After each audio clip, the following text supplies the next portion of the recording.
Arguably one of the most frequently asked question in fitness industry कि भाई हमें light train करना चाहिए या फिर हमें हैवी ट्रेन करना चाहिए, बिकॉज इस पर्टिकुलर क्वेश्चन को लेकर इतनी ज़्यादा कंफ्यूजन है, इतना ज़्यादा मिसकंसेप्शन है एंड इतनी ज़्यादा मिस इन्फॉर्मेशन है कि भाई मैं क्या ही बताऊँ, मैं बता नहीं सकता। जब मैंने as a beginner gym join किया था तो मेरे दिमाग में भी यही सवाल चलता रहता था कि भाई मुझे लाइट ट्रेन करना चाहिए या फिर मुझे हैवी ट्रेन करना चाहिए। लाइट से ज़्यादा पंप आता है तो मेरी ज़्यादा मसल ग्रो होगी, हैवी से भाई मेरी पावर लिफ्टर वाली फिजिक आएगी, ज़्यादा अच्छा स्ट्रॉन्ग दिखूंगा मैं। तो इन दोनों में से मुझे एक्चुअली करना क्या चाहिए? तो भाई इस पर्टिकुलर वीडियो में आज मैं आपको बताने वाला हूं कि आपको लाइट ट्रेन करना चाहिए या फिर हैवी ट्रेन करना चाहिए, दोनों में डिफरेंसेस क्या है, दोनों में सिमिलरिटीज क्या है, किसको कौन सी ट्रेनिंग अप्रोच अपनानी चाहिए। एंड पर्सनली आखिरी में मैं आपको ये बताऊंगा कि मैं पर्सनली क्या रेकमेंड करता हूं एंड मैं पर्सनली अपने ऊपर खुद क्या इंप्लीमेंट करता हूं जिस वे से मैं ट्रेन करता हूं। सो या without any further delay let's get started. So भाइयों, फर्स्ट ऑफ ऑल हम समझ लेते हैं कि भाई हैवी मतलब क्या होता है एंड लाइट मतलब क्या होता है। साइंटिफिकली अगर बोला जाए तो हैवी ट्रेनिंग मतलब होता है 1 से लेकर 6 रेप रेंज के बीच में जो हम ट्रेन करते हैं। On the other hand light हम भाई उसको कंसिडर करते हैं जो कि 10 से लेकर 30 रेप्स तक हम बोल सकते हैं, वो होती है हमारी लाइट ट्रेनिंग। सो इन दोनों में यही डिफरेंस होता है, पर्टिकुलरली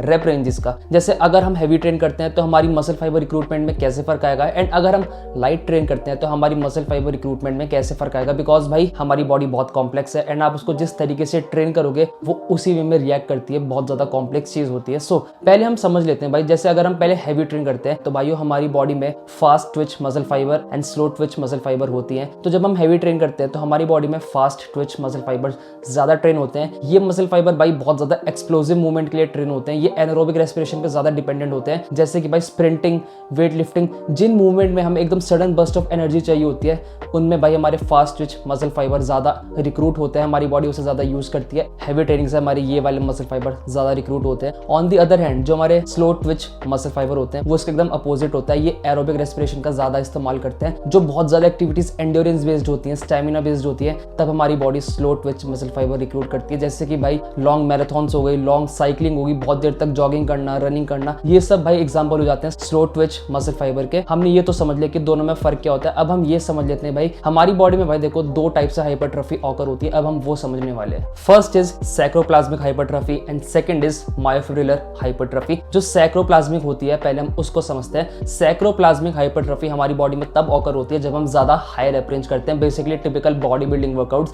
जो कि 15 से लेकर 20 से लेकर 30 रेप्स वाली मूवमेंट होती है। सैक्रोप्लाज्मिक हाइपरट्रॉफी बेसिकली मींस जब हमारी बॉडी में ज्यादा फ्लूइड जाता है, ज्यादा मतलब जो पंप वाला लुक आता है ना, ज्यादा जब हमारा ग्लाइकोजन फिल होता है, उस वाली हाइपरट्रॉफी को हम सैक्रोप्लाज्मिक कहते हैं। आप सब लोग भाई कोई स्पेसिफिक मूवमेंट करने से पहले उस पर्टिकुलर मूवमेंट का आप एक हाई रेप सेट लगाते हो जिससे आपको पंप आता है कि भाई तेरे भाई के डोले चमक रहे हैं, पंप बहुत बढ़िया आ रहा है, ब्लड फ्लो बढ़ रहा है। तो एग्जैक्टली सैक्रोप्लाज्मिक वही होता है जो आपको ज्यादा पंप वाला लुक आता है ना, 3D वाला, जब बहुत ज्यादा ब्लड फ्लो हमारी बॉडी में आता है तो वो होता है सैक्रोप्लाज्मिक।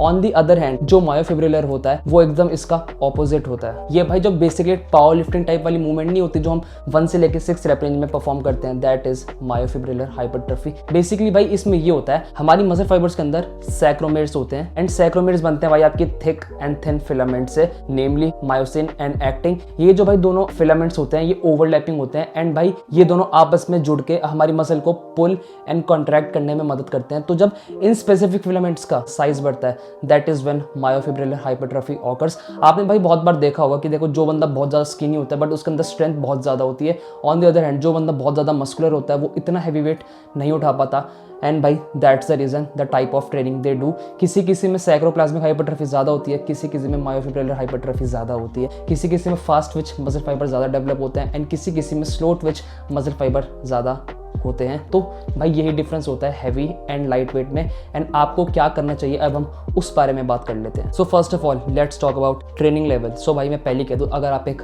बिगिनर हो, मतलब आपने अभी आपने जिम ज्वाइन किया है, तो शुरू के 6 से लेकर 7 महीने तो भाई आप बिल्कुल भी हैवी लिफ्ट मत करो, बिकॉज आपकी बॉडी को कोई भी अंदाजा नहीं है कि हैवी वेट्स को कैसे उठाना है एंड उसके स्ट्रेस जो हमारी बॉडी पे पड़ता है उसको कैसे अडेप्ट करना है एंड इससे भाई आपकी इंजरी के चांसेस भी बहुत ज़्यादा बढ़ जाते हैं। So specifically for beginners I would say आप थोड़े हाई रेपिटेशन वर्क करिए, फॉर्म पे ध्यान दीजिए, मसल में पंप लाइए, ब्लड फ्लो लाइए and feel the muscle. Second I would say is training goals. देखो भाई डिपेंड करता है, अगर आप एक पावर लिफ्टर हैं तो ऑब्वियसली आपको हैवी ट्रेन करना चाहिए, एंड अगर आपको बस एक अच्छी एस्थेटिक फिजिक चाहिए तो आपको मॉडरेट से हैवी ट्रेन करना चाहिए, फिर आप हल्का सा लाइट भी जा सकते हैं। अब थर्ड हम बात कर लेते हैं भाई एज की।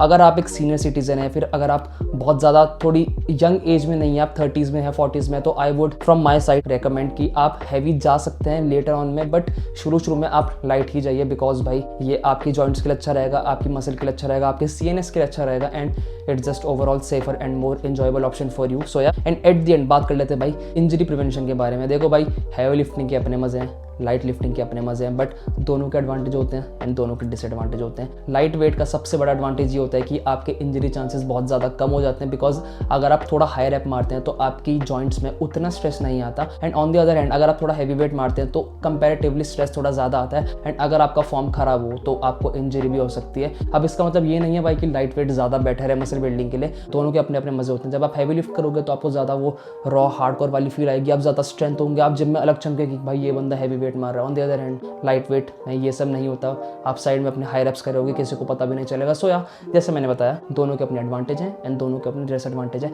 एंड मैंने आपको बता दिया कि आपको किस तरीके से ट्रेन करना चाहिए बेस्ड ऑन योर प्रेफरेंस, जो कि मैंने अभी 4 क्राइटेरिया आपको बताया। अब भाई मैं आपको बताता हूँ कि मैं पर्सनली आपको क्या रिकमेंड करता हूँ, एंड मैं पर्सनली अपने पे खुद क्या इंप्लीमेंट करता हूँ, एंड एट द एंड बात करते हैं भाई कि दोनों में से एक्चुअली बेटर है क्या। कितना अच्छा होगा ना भाई जब आपकी स्ट्रेंथ भी बहुत ज़्यादा हो एंड आप अच्छे भी दिखते हो, you get the best of both worlds. So भाई ट्रस्ट मी, आपको ये जरूरी नहीं है कि आपको बस एक ही टाइप ऑफ ट्रेनिंग एंड एक ही टाइप ऑफ लोड पे अडेप्ट करना, चाहे वो हैवी हो या फिर लाइट हो, आप दोनों एक साथ कर सकते हैं। एंड ये कैसे? रिवर्स पिरामिड ट्रेनिंग, मैंने इसके ऊपर एक स्पेसिफिक वीडियो बना रखी है, आप जाके चेकआउट कर सकते हैं, बट स्टिल मैं आपको ब्रीफ में बता देता हूँ। इसमें आप एक सेट एकदम हैवी लेते हैं, मतलब 1 से लेकर 6 रेप रेंज के बीच में, एंड बाकी की सेट आप थोड़े हाई रेप रेंज में लेते हैं, जैसे कि 8 से लेकर 15। So you get the best of both world's. इसमें आपकी सैक्रोप्लाज्मिक हाइपरट्रॉफी एंड मायोफिब्रिलर हाइपरट्रॉफी दोनों ट्रेन होती है, fast Twitch muscle fibre and slow Twitch muscle fibre दोनों ट्रेन होते हैं। एंड मैं पर्सनली भाई पिछले 2 साल से मुझे ज़्यादा हो चुके, मैं रिवर्स पिरामिड ट्रेनिंग की अप्रोच से ही ट्रेन कर रहा हूँ, एंड गेस व्हाट भाई, I am stronger, I look good, I get the best of both worlds।